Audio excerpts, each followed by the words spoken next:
जय हिंद दोस्तों, आप सभी का स्वागत है अपने यूट्यूब चैनल फ्यूचर एकेडमी में। तो आज हम पढ़ेंगे कक्षा 10 विज्ञान में फिजिक्स का पार्ट प्रकाश। पहला लेसन है, पहला एक्सरसाइज, पहला यूनिट है और ये पहला लेसन है आपका लाइट प्रकाश। प्रकाश के बारे में पढ़ेंगे। तो प्रकाश के बारे में अगर ऐसी बात की जाए थोड़ी बेसिक से, तो प्रकाश क्या होता है। प्रकाश एक प्रकार का क्या है, ऊर्जा है, जो क्या करता है, हम हमारी दृष्टि को या हमारी आंखों को संवेदना उत्पन्न करता है, जिसके माध्यम से हम क्या करते हैं, वस्तु को देख पाते हैं। क्या कर पाते हैं, वस्तुओं को देख पाते हैं। अर्थात कहा जाए तो वह माध्यम जिसके द्वारा हम क्या करते हैं, वस्तुओं को देख पाते हैं, उसे क्या कहते हैं, प्रकाश कहते हैं। भाई प्रकाश, अगर कोई चीज प्रकाशमान है तो वहां पर कोई वस्तु रखी है तो उसे देख पा रहे हैं भाई, क्योंकि किसी वस्तु को हम नहीं, प्रकाश के जरिए हम वस्तु को देख पा रहे हैं। प्रकाश से हमें नहीं दिखाई देता, प्रकाश के वजह से हमें वस्तु दिखाई देती है ना। तो वह माध्यम जिस माध्यम से हम क्या करते हैं, किसी वस्तु को देख पाते हैं, वही क्या कहलाता है, हमारा प्रकाश। अब जरूरी नहीं कि सूर्य का ही प्रकाश हो, लाइट का भी हो सकता है ना। तो जिस भी माध्यम से हम क्या करते हैं, वस्तुओं को देख पाते हैं, वो सब क्या है, आपके प्रकाश। ठीक, तो यही हम लेसन स्टार्ट करेंगे प्रकाश के बारे में। प्रकाश की अगर हम बात करें, लाइट की अगर बात करें, तो आपको बता दिया गया प्रकाश किसे कहते हैं। प्रकाश की अगर बात करें, प्रकाश किसे कहते हैं, प्रकाश किसे कहते हैं। अगर इसकी बात करते हैं, प्रकाश किसे कहते हैं, तो आपको बताया गया प्रकाश एक प्रकार का ऊर्जा है, जिसके माध्यम से हम वस्तुओं को देख पाते हैं। प्रकाश क्या है, प्रकाश एक प्रकार का ऊर्जा है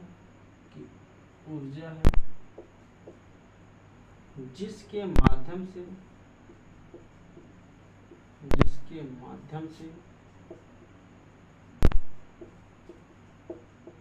हम वस्तुओं को देख पाते हैं, जिसके माध्यम से हम वस्तुओं को देख पाते हैं। प्रकाश एक प्रकार की ऊर्जा जिसके माध्यम से वस्तुओं को देख पाते हैं। अगर हम बात करें प्रकाश की प्रॉपर्टी की, प्रकाश के गुण की, तो प्रकाश का क्या गुण है, प्रकाश के गुण की बात करते हैं तो प्रकाश का जो गुण है, ये प्रकाश का गुण क्या है, तो प्रकाश एक सरल रेखा में चलता है। पहला गुण इसका है, प्रकाश क्या होता है, एक स्ट्रेट लाइन पर चलता है, सरल रेखा में चलता है। प्रकाश क्या है, प्रकाश एक सरल रेखा में चलता है। प्रकाश क्या करता है, एक सरल रेखा में चलता है, ये पहला गुण इसका है। फिर दूसरी बात करते हैं कि जो प्रकाश है, प्रकाश की चाल निर्वात में 3×10⁸ मीटर पर सेकेंड होती है। कितनी होती है, 3×10⁸ मीटर प्रति सेकेंड होती है। फिर अगर हम तीसरे गुण की बात करें, तो प्रकाश एक प्रकार का विद्युत चुंबकीय तरंग है। क्या है, विद्युत चुंबकीय तरंग है। क्या है दोस्तों, एक प्रकार का विद्युत चुंबकीय तरंग है। फिर अगर हम बात करें इसके अन्य गुण की, तो प्रकाश को किसी माध्यम की आवश्यकता नहीं होती, किसी माध्यम की आवश्यकता नहीं होती। ठीक दोस्तों, प्रकाश को किसी माध्यम की आवश्यकता नहीं होती। फिर अगर बात करते हैं अगले पॉइंट की, तो प्रकाश में परावर्तन, अपवर्तन, ध्रुवण, व्यतिकरण,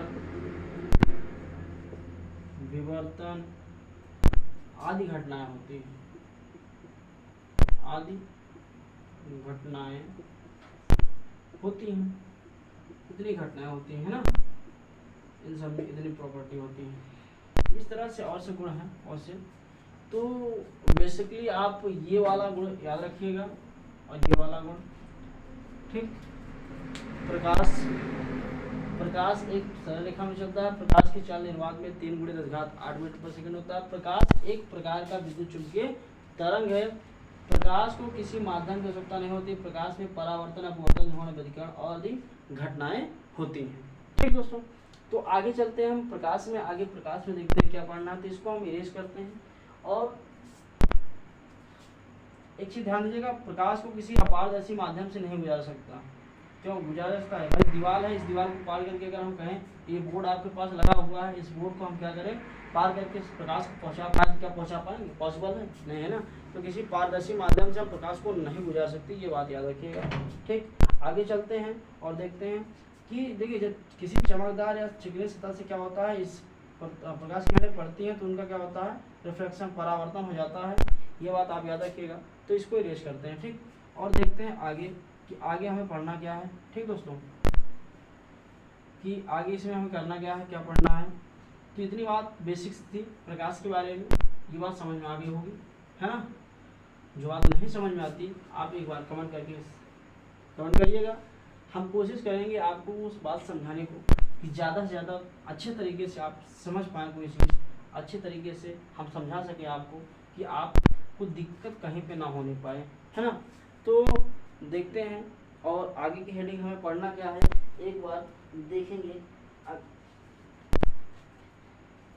अब अगर हम बात करें यहाँ पर प्रकाश, तो यहाँ पर हम सबसे पहले प्रकाश के कुछ पहली घटना को पढ़ेंगे।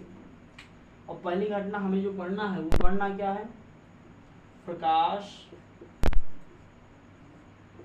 का परावर्तन। क्या पढ़ना है? रिफ्लेक्शन ऑफ लाइट पढ़ना है। क्या पढ़ना है दोस्तों? रिफ्लेक्शन ऑफ लाइट पढ़ना है, प्रकाश का परावर्तन पढ़ना है।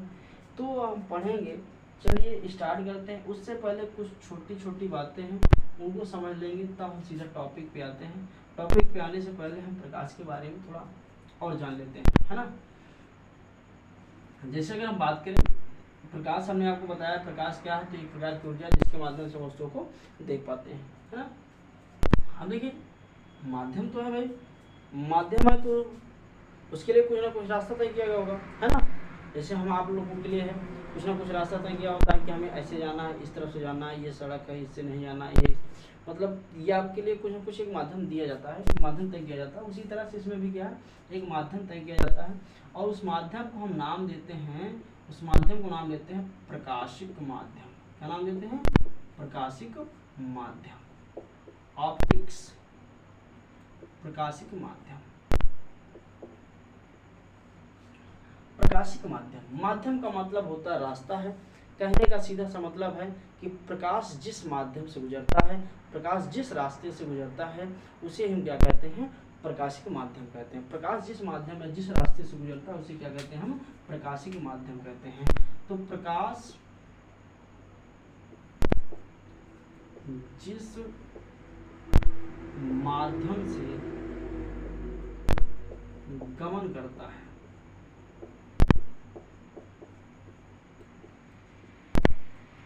प्रकाश जिस माध्यम से गमन करता है। देखिए आपके सिलेबस में ये रहा नहीं है, बस बेसिक जानकारी के लिए आप जानकारी ले लीजिए, क्योंकि सिलेबस में अब बहुत कुछ कम कर दिया गया, तो सिलेबस के हिसाब से हम काम करेंगे, सिलेबस के हिसाब से पढ़ेंगे। देखिए इसमें फिर आता है एक दीप्त और दूसरा अदीप्त, दीप्त वस्तुएं और अदीप्त वस्तुएं, है ना। दीप्त का मतलब वह होते हैं जिनमें स्वयं का प्रकाश हो, वो दीप्त कहलाते हैं। जिनके पास खुद की लाइट हो, खुद का प्रकाश हो, उन्हें क्या कहा जाएगा? दीप्त वस्तुएं कहा जाएगा। जैसे सूर्य के पास खुद का प्रकाश होता है, लेकिन क्या चंद्रमा के पास खुद का होता है? नहीं होता, क्योंकि चंद्रमा क्या करता है? सूर्य से क्या करता है? ऊर्जाओं को इकट्ठा करता है, कलेक्ट करता है, फिर उन्हीं के प्रकाश को क्या करता है, रात में प्रकाशमय करता है, चांदनी मतलब प्रकाश को फैलाता है। तो कहने का मतलब जिसमें स्वयं का प्रकाश उसे क्या कहा जाएगा, जिनमें स्वयं का प्रकाश,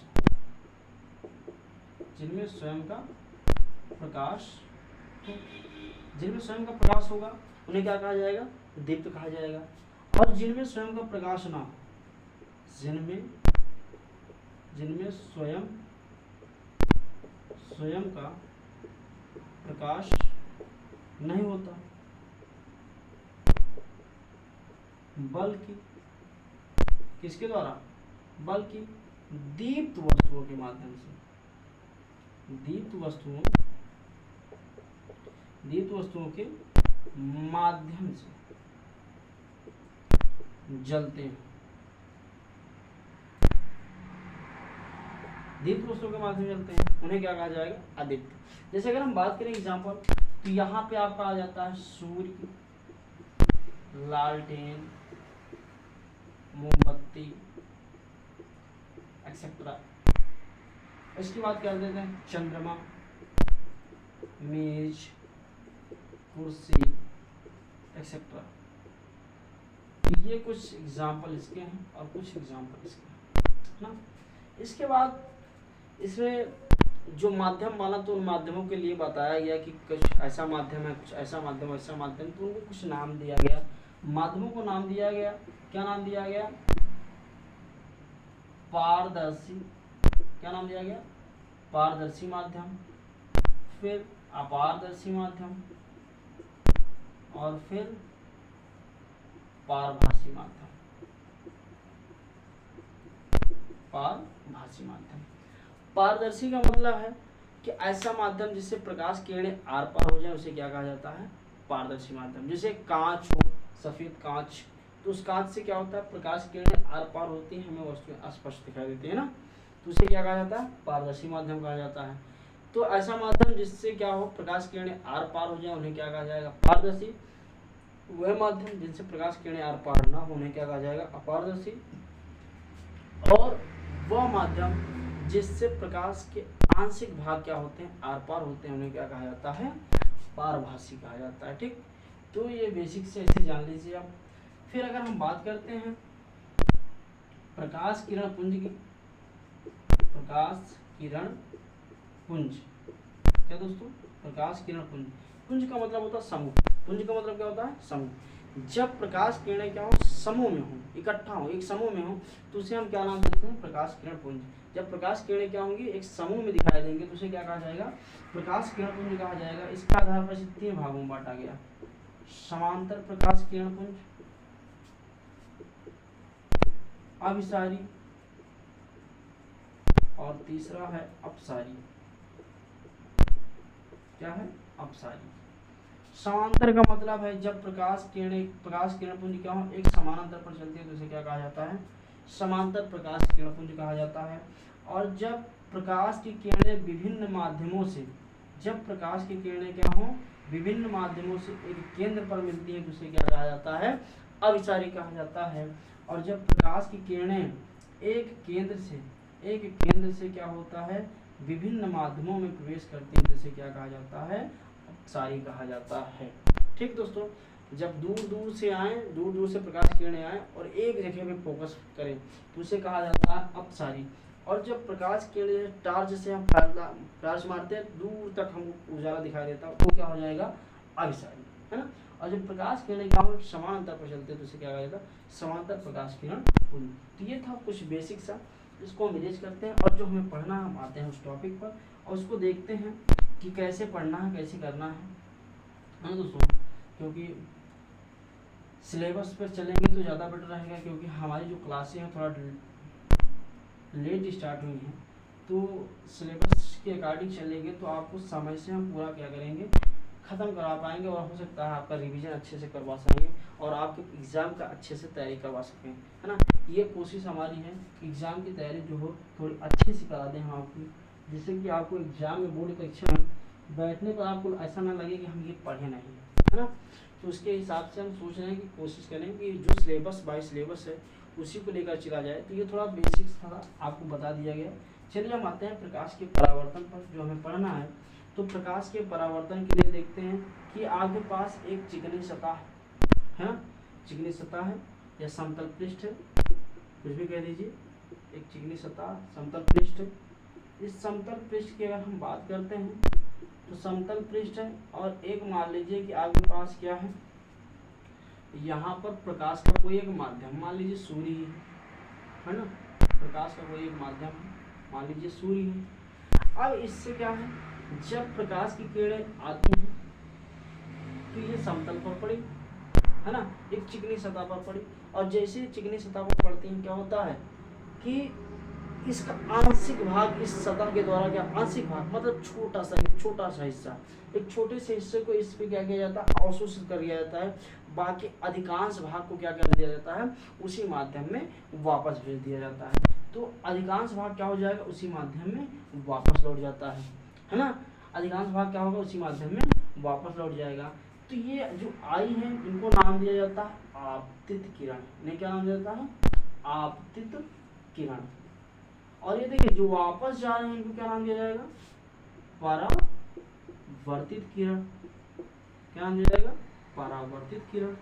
अब एक चीज देखिएगा, आई वापस की तो कुछ ना कुछ इनके बीच क्या होगा, थोड़ा बहुत तो इनके बीच में एक लंब वाली किरणें दिखाई देंगी, इसे हम नाम दे देते हैं अभिलंब।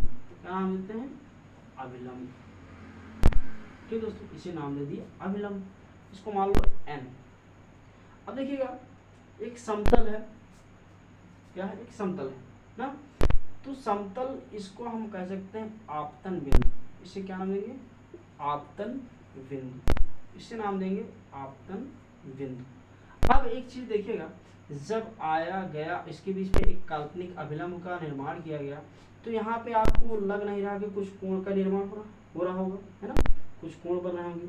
यहाँ एंगल आई आने वाला है, आर जाने वाला है, इसे नाम देते हैं हम आपतन कोण, इसे नाम देते हैं क्या, आपतन कोण, ऐसे परावर्तन कोण, इसे क्या नाम देंगे, परावर्तन कोण।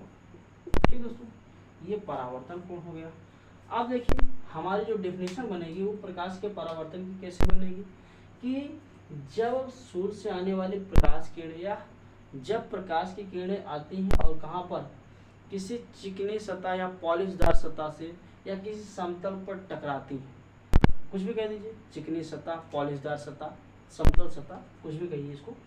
तो जब प्रकाश किरणें आती हैं और एक चिकनी सतह से टकराती हैं तो उस चिकनी सतह के द्वारा उसका आंशिक भाग अवशोषित कर लिया जाता है और अधिकांश भाग क्या कर दिया जाता है, परावर्तित कर दिया जाता है।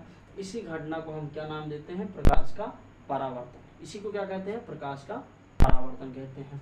तो प्रकाश स्रोत से मतलब किसी स्रोत से आने वाली प्रकाश किरणें जब किसी चिकनी सतह पर पड़ती हैं और पड़ने के बाद पुनः उसी माध्यम में वापस लौट जाती हैं, तो इसी घटना को क्या कहते हैं, प्रकाश का अपवर्तन कहते हैं। क्या कहते हैं दोस्तों, प्रकाश का अपवर्तन कहते हैं। चलिए यहाँ लिख देते हैं, यहाँ पे हम डेफिनेशन को डिफाइन कर देते हैं, लिखते हैं किसी प्रकाश स्रोत से, किसी प्रकाश स्रोत से, किसी प्रकाश स्रोत से आने वाली किरणें, आने वाली किरणें जब किसी समतल या चिकनी सतह पर पड़ती है तो उसका आंशिक भाग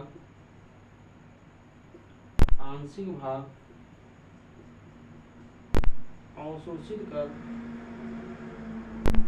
ऐसे लिखेंगे तो लंबा हो जाएगा, थोड़ा ऐसे कर देते हैं इसको तो ज़्यादा बेटर पड़ेगा। तो किसी चिकनी सतह पर पड़ती है तो पढ़ने के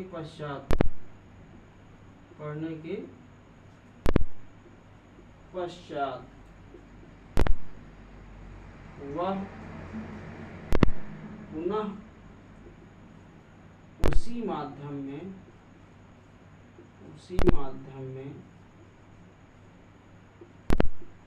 वापस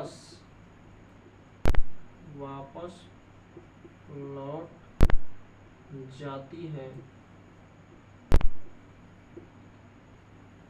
इस घटना को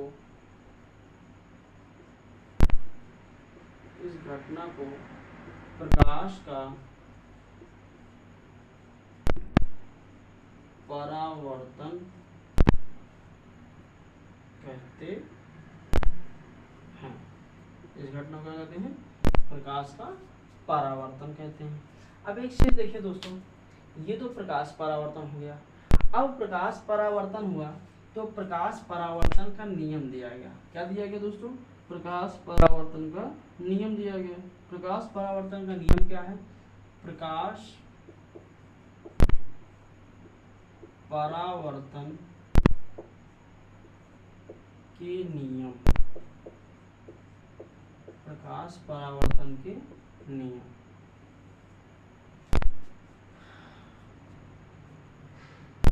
देखिए प्रकाश परावर्तन के दो नियम हैं। कितने नियम हैं? दो नियम हैं। और दो नियम कौन कौन से हैं? देखिए दोस्तों, बहुत आसान से नियम है। अगर हम पहले नियम की बात करते हैं तो पहला नियम आपके सामने है, देखिएगा। आपतित किरण, कौन सी किरण? आपतित किरण। परावर्तित किरण, कौन सी? परावर्तित किरण। और आपतन बिंदु, कौन कौन सा? आपतित किरण, परावर्तित किरण, आपतन बिंदु। आपतित किरण, परावर्तित किरण और आपतन बिंदु तीनों कहाँ होते हैं? एक ही तल पर होते हैं। पहला नियम एकदम आसान सा है ना, कि क्या है? आपतित किरण,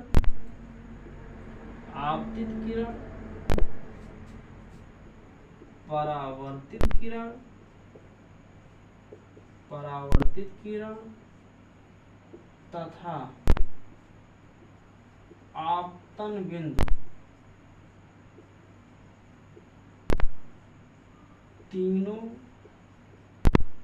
आपतन बिंदु पर, एक मिस्टेक हो गई, सॉरी, एक गलती हो गई। देखिए, आपतित किरण, परावर्तित किरण और अभिलंब आपतन बिंदु पर होते हैं। सॉरी, आपतन बिंदु कह दिए थे, अभिलंब न किए थे। आपतित किरण, परावर्तित किरण और अभिलंब तीनों कहाँ पर होते हैं? एक ही तल पर या आपतन बिंदु पर होते हैं।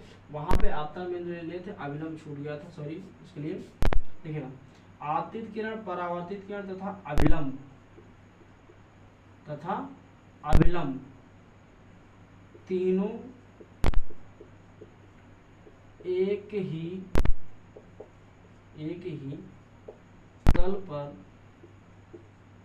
ही तल पर होते हैं।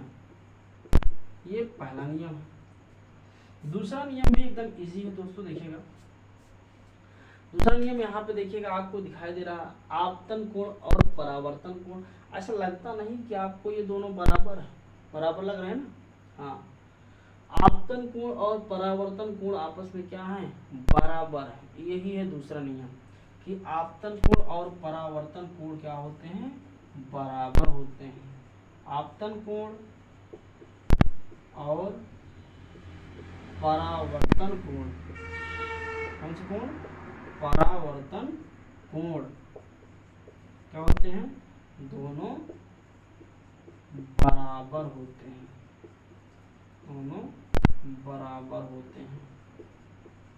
ठीक दोस्तों, आपतन कोण, परावर्तन कोण दोनों क्या होते हैं? बराबर होते हैं। ये दो नियम हैं प्रकाश परावर्तन की। आई होप कि इतनी बात आपकी समझ में आ गई होगी दोस्तों। एक बार फिर से रिपीट मार देते हैं, प्रकाश परावर्तन क्या है।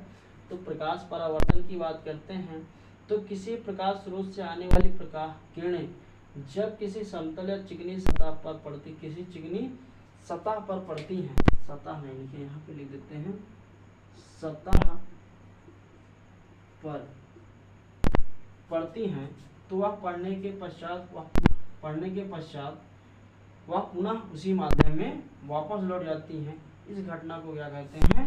प्रकाश का परावर्तन। मतलब जिस माध्यम से आती है उसी माध्यम में वापस लौट गई, इसी घटना को क्या कहते हैं? हम प्रकाश का परावर्तन कहते हैं। इसके दो नियम हैं। प्रकाश परावर्तन कितने नियम हैं? दो नियम हैं। पहला नियम है आपतित किरण, परावर्तित किरण तथा अभिलंब तीनों एक ही तल पर होते हैं, आपतन बिंदु पर होते हैं। दूसरा आपतन कोण और परावर्तन कोण दोनों क्या होते हैं दोस्तों? बराबर होते हैं। बात समझ में आ गई? यहाँ तक बात समझ में आ गई? आगे चलें? चलिए ठीक है दोस्तों, इरेज करते हैं और आगे चलते हैं। ठीक, इरेज करें। ठीक दोस्तों, तो आगे चलते हैं और देखते हैं इसके बाद हमें क्या पढ़ना है। इसके बाद हमें पढ़ना है दोस्तों दर्पण। क्या पढ़ना है?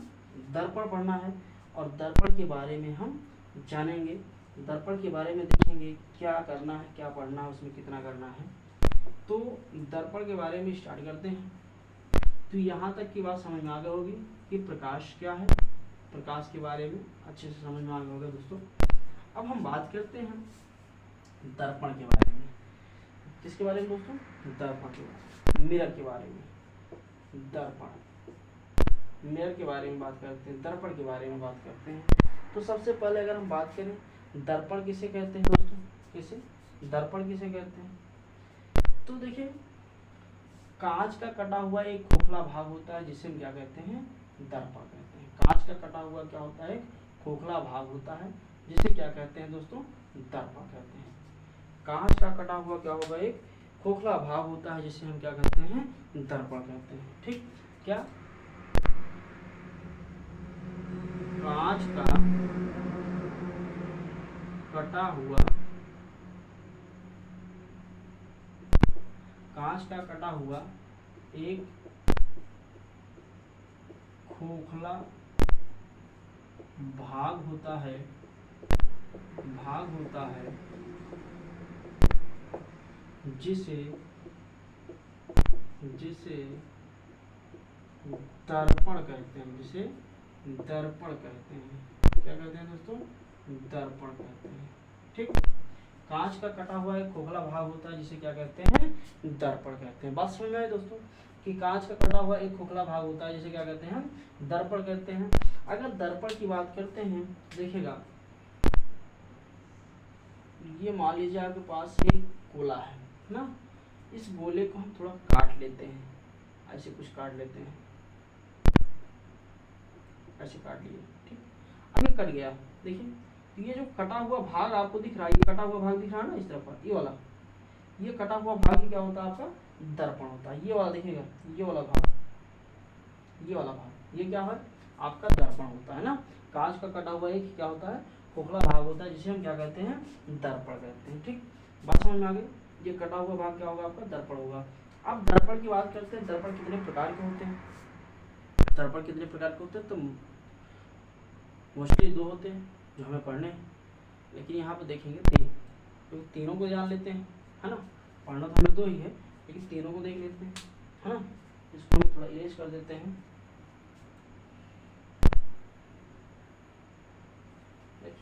दर्पण के प्रकार, दर्पण के प्रकार, दर्पण कितने प्रकार के होते हैं दोस्तों? तो तीन। कितने प्रकार के? तीन प्रकार के, लेकिन हमें पढ़ना दो है, तो दो के बारे में जानेंगे, जो हमारे सिलेबस में उतने के बारे में जानेंगे। तो दर्पण यहाँ हम दो प्रकार के पढ़ेंगे। कितने प्रकार के? दो प्रकार के, दो प्रकार के दर्पण पढ़ेंगे। फर्स्ट अवतल दर्पण और सेकंड उत्तल दर्पण।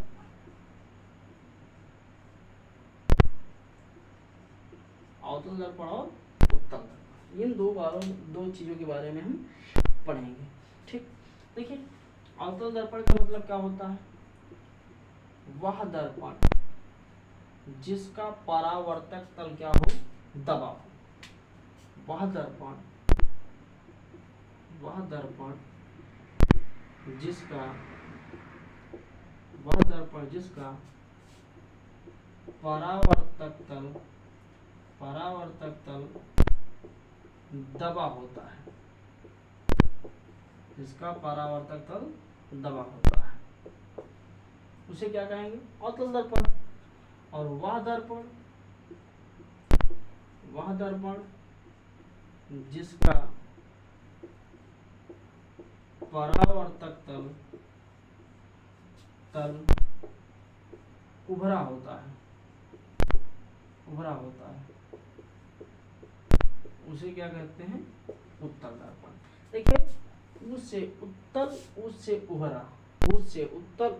उभरा जिसका परावर्तक तल उभरा है उसे कहेंगे उत्तल दर्पण। आ से अवतल, आ से दबा, अव से समझ लीजिए दबा है, तो जिसका परावर्तक तल दबा होता है उसे क्या कहते हैं? अवतल दर्पण कहते हैं। उसे क्या कहते हैं दोस्तों? अवतल दर्पण कहते हैं। इतनी बात समझ आई। दर्पण के प्रकार दो प्रकार के होते हैं। पहले दर्पण की बात करते हैं। कांच का कटा हुआ एक खोखला भाग होता है जिसे क्या कहते हैं? दर्पण कहते हैं। दर्पण दो प्रकार के होते हैं, अवतल दर्पण, उत्तल दर्पण। अवतल दर्पण क्या है? वह दर्पण जिसका परावर्तक तल दबा हो, अवतल दर्पण कहलाता है। उत्तल दर्पण वह दर्पण जिसका परावर्तक तल क्या हो? उभरा होता है, उसे क्या कहा जाता है? उत्तल दर्पण कहा जाता है। इतनी बात समझ में आ गई दोस्तों। आगे चले। देखिए अब इन दर्पणों को थोड़ा हम बना के और समझा देते हैं, आपको दिखा देते हैं, और कुछ छोटे छोटे इनमें परिभाषाएं हैं, उन परिभाषाओं को हम भी क्या करते हैं? उसके साथ साथ आपको समझाने का प्रयास करेंगे। ठीक चलिए देखते हैं। इरेज नहीं करेंगे।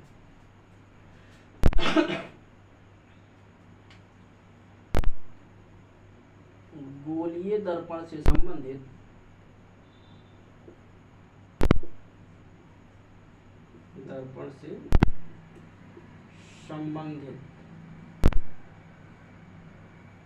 परिभाषाएं। गोलीय दर्पण से संबंधित परिभाषाएं। गोलीय दर्पण से संबंधित परिभाषाएं। उसके पहले हम क्या करते हैं? थोड़ा दर्पण को बना लेते हैं जिससे आपको हर एक चीज क्लियर समझ में आए और अच्छे से कोई चीज समझने में दिक्कत ना हो। देखिएगा थोड़ा चित्र बनाने में थोड़ा वीक है, कोशिश करेंगे कि वीकनेस खत्म हो जाए। देखिए अब इसको हम थोड़ा काट लेते हैं क्योंकि आपको बताया गया कांच का कटा हुआ एक खुला भाग होता है जिसे क्या कहते हैं? दर्पण कहते हैं। इसको थोड़ा इरेज कर लेते हैं, ये कट गया है, और इसको हम थोड़ा कलई कर देते हैं, रंग देते हैं। देखिए आयरन ऑक्साइड का इस पर लेप होता है। ठीक, किसका होता है? आयरन ऑक्साइड का लेप होता है इस पर। तो ये बात आप याद रखिएगा। अब ये मान लीजिए कि आपका काटा गया जो भाग है यहाँ से यहाँ तक काटा गया, इसको यहाँ मिला देते हैं, इसको यहाँ मिला देते हैं, और यहाँ से यहाँ पे आते हैं, और ये मान लीजिए इसका सेंटर पॉइंट O है। सेंटर पॉइंट क्या है? O है। और ये दर्पण के दो द्वारक हैं M1 M2, और ये केंद्र है, कांच का केंद्र है, ध्यान देगा। इस कांच का केंद्र है, और इसे हम क्या नाम दे सकते हैं? कांच के केंद्र को नाम दे सकते हैं क्या?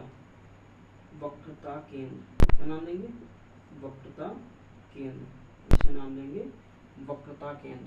ठीक, इसे क्या कहेंगे? वक्रता केंद्र। इसे C से प्रदर्शित करेंगे। किससे? C से रिप्रेजेंट करते हैं।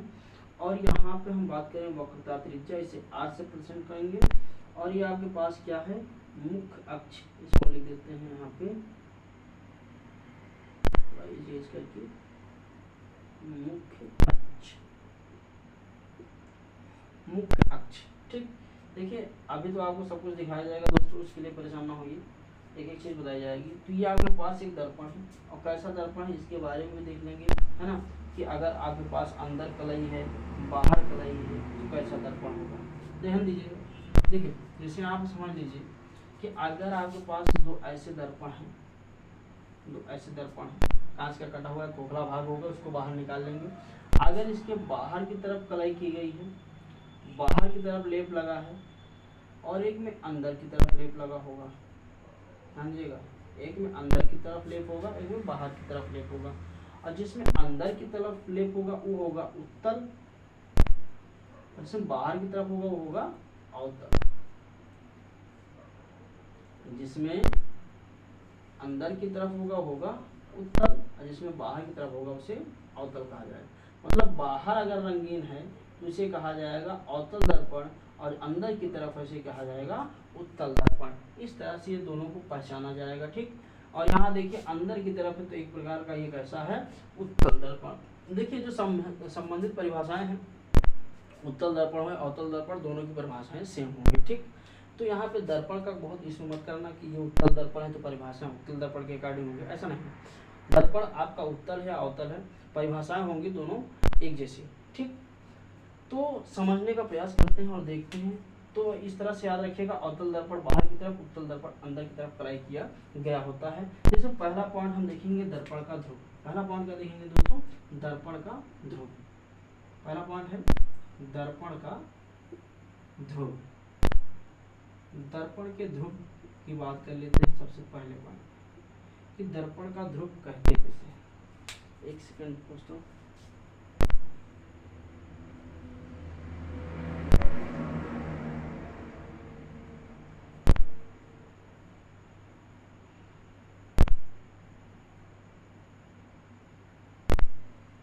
देखिएगा, चलिए दर्पण का ध्रुव। दर्पण का ध्रुव यहाँ पे देख लेते हैं। तो दर्पण का ध्रुव आपको एक चीज दिखाई दे रहा होगा, ये आपके पास एक उत्तल दर्पण था। इसका जो परावर्तक पृष्ठ है, उस परावर्तक पृष्ठ का जो केंद्र है, परावर्तक पृष्ठ के केंद्र को हम क्या कहते हैं, दर्पण के परावर्तक पृष्ठ के केंद्र को क्या कहते हैं, दर्पण का ध्रुव कहते हैं। दर्पण के परावर्तक पृष्ठ के केंद्र को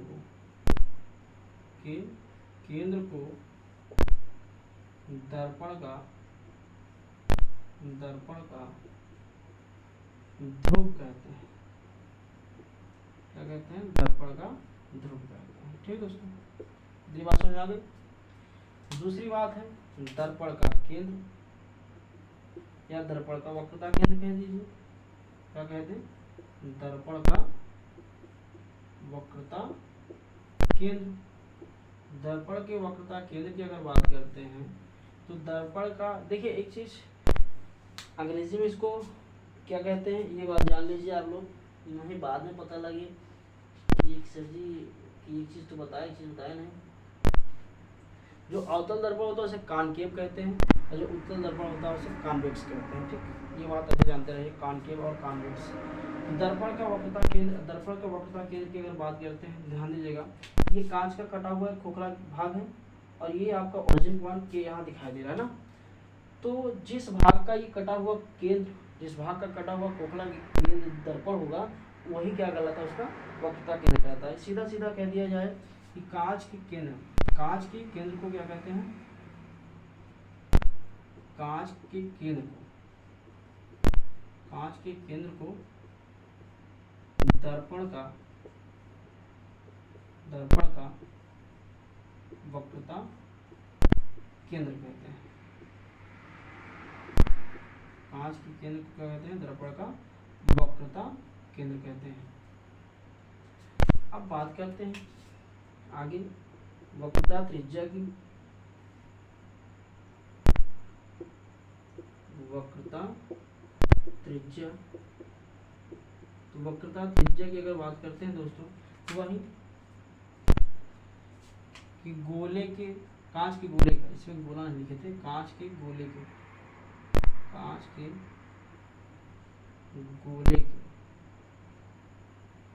केंद्र को दर्पण का वक्रता केंद्र कहते हैं।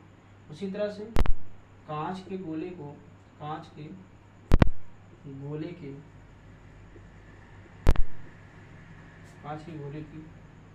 लिख देते हैं, कांच के गोले की त्रिज्या को दर्पण का वक्रता त्रिज्या कहते हैं। ठीक दोस्तों, ये हो गया। अब आगे देखते हैं, इसको इरेज करना पड़ेगा। ठीक, थोड़ा तो लिखना है तो लिख लीजिए, फिर चलते हैं। चलिए देखते हैं आगे, इरेज कर रहे हैं। ठीक,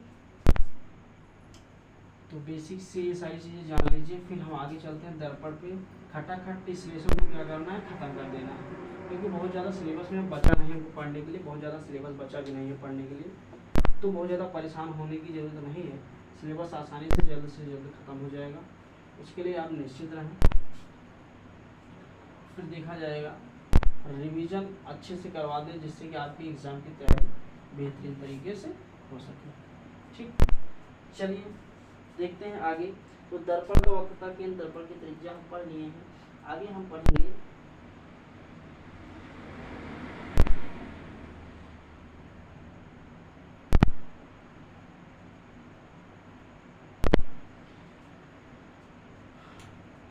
चित्र तो मिटा दिए, कोई बात नहीं। मुख्य अक्ष, इसके बाद हमें पढ़ना क्या है दोस्तों, मुख्य अक्ष। देखिए मान लीजिए इसे यह चित्र बना लेते हैं थोड़ा सा, जिससे कि कोई चीज़ पढ़ाने में थोड़ा आसान हो जाता है ना। ये ऑब्जेक्ट आपके पास ये P है और ये मान लीजिए C था। एक आगे चले जाते हैं और बस रखते हैं, ऑब्जेक्ट बनेगा, यहाँ से रिफ्लेक्टिव होगा, यहाँ पे F आ जाएगा और यहाँ से किरण आएगी इस पर, तो इस तरह से कुछ बनेगा। तो इसके बारे में बाद में देखेंगे। देखिए तो बात कर रहे हैं मुख्य अक्ष की। तो ये जो दर्पण का ध्रुव है, दर्पण का ध्रुव और ये वक्रता केंद्र, ये वक्रता त्रिज्या और दर्पण के ध्रुव के बीच की दूरी जो होती है, इसी बीच की दूरी को या मिलाने वाली रेखा को हम क्या नाम देते हैं। देखिए दर्पण के ध्रुव और वक्रता त्रिज्या को मिलाने वाली रेखा क्या कहलाएगी, मुख्य अक्ष कहलाएगी। ठीक, सही। दर्पण के ध्रुव और ये C क्या है, C वक्रता केंद्र है। तो ध्रुव P और C इसको मिलाने वाली रेखा क्या कहलाएगी, मुख्य अक्ष।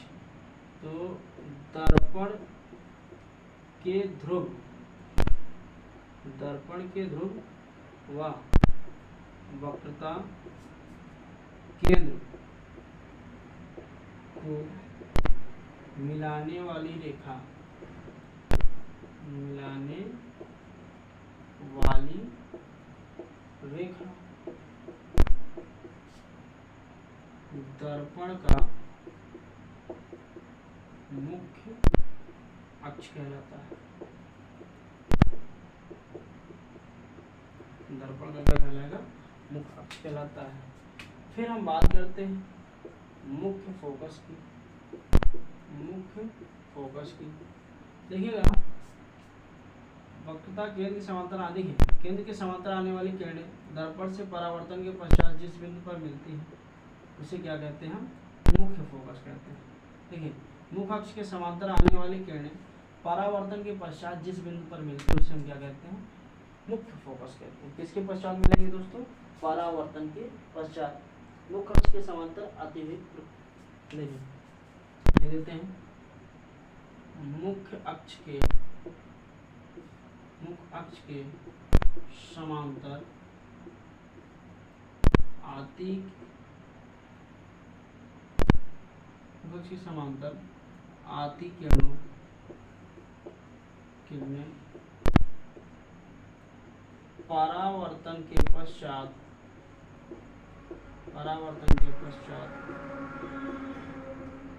जिस बिंदु पर मिलती है, जिस बिंदु पर मिलती है, जिस बिंदु पर मिलती है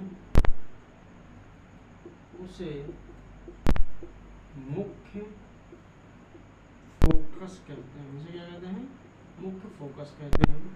और इसकी दूरी को ही क्या कहते हैं, मुख्य फोकस की दूरी को ही क्या कहते हैं, फोकस दूरी कहते हैं। फोकस दूरी, देखिए ज़्यादा नहीं लिखेंगे इसके बारे में, बस ऐसे लिख लीजिएगा मुख्य फोकस की दूरी को। जितना पूरा इसमें लिखना पड़ेगा तो वही लिख देंगे, मुख्य फोकस की दूरी, मुख्य फोकस की दूरी तो हम क्या कहते हैं, फोकस दूरी कहते हैं। ठीक, तो ये था कुछ परिभाषा। अब बात कर लेते हैं हम यहाँ पे आगे, इसको इरेज करते हैं। ठीक दोस्तों, इरेज करते हैं और चलते हैं, आते हैं आगे, आगे की हेडिंग देखते हैं। तो आगे हम देखेंगे इसमें पहला पॉइंट इसमें कि जो वक्रता त्रिज्या है और जो फोकस दूरी है, इसके मध्य में जो रिलेशन है वो कैसा रिलेशन है, किसके बीच में, वक्रता त्रिज्या और फोकस दूरी में संबंध, देखिए डेरिवेशन अब आपके यहाँ रहा नहीं, डेरिवेशन की बहुत ज़्यादा चर्चा नहीं करेंगे यहाँ पे, हम डायरेक्टली जितना की आवश्यकता है उतना हम लेके ही चलेंगे, मेंटेन करके चलेंगे। ठीक, तो वक्रता त्रिज्या और फोकस दूरी के संबंध की अगर बात करते हैं तो यहाँ पे आपको पता होना चाहिए कि जो फोकस दूरी होता है वह वक्रता त्रिज्या की आधी होती है। फोकस दूरी क्या होती है? वक्रता त्रिज्या के आधी होती है। ठीक दोस्तों, फोकस जो वक्रता त्रिज्या होगी फोकस दूरी के आधी होगी। ठीक, तो आगे की बात हम ऐसे थोड़ा सा कर लेते हैं। अवतल दर्पण और उत्तल दर्पण, अवतल दर्पण और उत्तल दर्पण। ध्यान दीजिएगा आपका ये जो डेरिवेशन इन दोनों फार्मूला है, दोनों के सूत्र की बात करते हैं, दोनों फार्मूले के डेरिवेशन की बात करते हैं, तो ये डेरिवेशन आपके सिलेबस में नहीं है, सिलेबस से काट दिया गया है। इसमें बेस्ड कुछ क्वेश्चन है तो उन फार्मूलों को हम पहले दे देते हैं। 1/f = 1/b - 1/, सॉरी प्लस में होगा ये, और ये भी आपका सेम रहेगा, दोनों के लिए एक ही फार्मूला है। ठीक, बस कंडीशन कुछ है कि यहाँ पे कंडीशन क्या है, उत्तल दर्पण में जो फोकस दूरी होगी वो धनात्मक, जो प्रतिबिंब होगा वो धनात्मक, जो वस्तु होगा वो माइनस, वस्तु कैसे होगी? माइनस होगी। और अवतल दर्पण की अगर हम बात करें, अवतल दर्पण की अगर बात करते हैं तो फोकस दूरी, प्रतिबिंब और वस्तु ये तीनों के तीनों कैसे होते हैं? माइनस में होते हैं। तीनों के तीनों कैसे होते हैं दोस्तों? ऋणात्मक होते हैं। तो अवतल दर्पण में चाहे वो फोकस दूरी हो, चाहे प्रतिबिंब की दूरी हो, चाहे वस्तु की दूरी हो, तीनों माइनस होंगे। और उत्तल दर्पण में फोकस दूरी प्रतिबिंब प्लस में होता है, वस्तु क्या होता है? माइनस में होता है। ठीक दोस्तों, ये दोनों के लिए फार्मूला 1/f = 1/b + 1/u ही होगा। ठीक, आगे हम बात करते हैं इसमें रेखीय आवर्धन क्षमता की। ध्यान दीजिएगा, रेखीय आवर्धन क्या है? रेखीय आवर्धन क्या दोस्तों? रेखीय आवर्धन। रेखीय आवर्धन की अगर बात करते हैं तो सीधा सा m बराबर, याद रखिएगा, प्रतिबिंब की लंबाई, प्रतिबिंब की लंबाई, वस्तु की लंबाई, वस्तु की लंबाई, प्रतिबिंब की लंबाई और वस्तु की लंबाई। ध्यान दीजिए दोस्तों, प्रतिबिंब की लंबाई और वस्तु की लंबाई के अनुपात को क्या कहते हैं? रेखीय आवर्धन कहते हैं। प्रतिबिंब की लंबाई और वस्तु की लंबाई के अनुपात को क्या कहते हैं? रेखीय आवर्धन कहते हैं। यहाँ लिख देते हैं। ठीक, प्रतिबिंब की लंबाई, प्रतिबिंब की लंबाई और वस्तु की लंबाई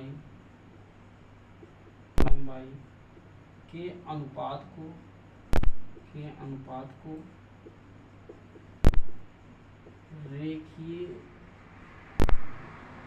आवर्धन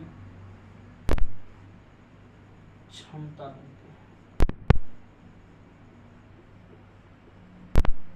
ठीक दोस्तों, यहाँ आप देखिए फार्मूला भी लिख दिए हैं, इसको ऐसे लिख देते हैं शॉर्टकट में, m = I/O और यहाँ पे -B/, ये फार्मूला होता है।